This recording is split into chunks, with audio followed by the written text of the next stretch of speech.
Vai, Marcelo. Vai esse negócio aqui, eu tava. Vai, sim. Pegou logo duas. Canta aí de pau, né? Então, agora? Ouro. Ouro tá bom. De bosta. Dois. Sei mal. Ouro. Ouro.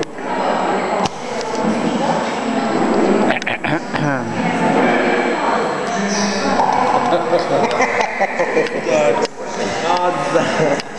7. Vai, Vim. Dá mais uma aí. Tem ouro, tem 7 aí não? Vai ficar marcando, hein? Se não tiver um 7, fica ferrado depois. Vou botar a carta na mão, vou comprar 10. Eu só tô medindo só esses caras aí. Não, a carta na mão não posso não. Mas ele vai ficar na mão, você não precisa passar não, cara. O que é?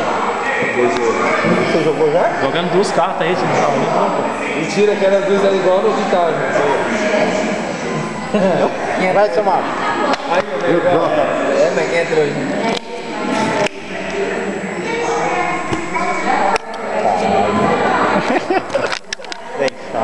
Tinha duas cartas, eu tô com quase 10, cara.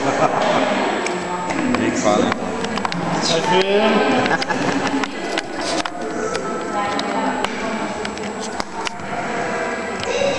É bem ele no pular. Daí mudou esse negócio.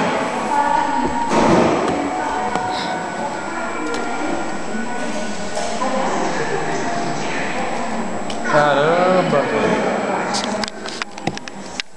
Se tu for querer ganhar, você vai comprar 10. Tá ferrado.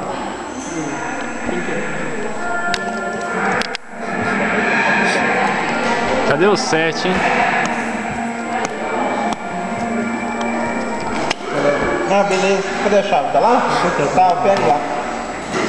Foi com o Guetta, por aí? Foi com o Lotério. Tá bom? Esse dono da Tá, eu ligo.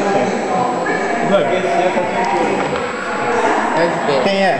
Ficou balão aquelas camisas lá. Eu? Com o menino lá. Quem é? Ficou o quê? Balão.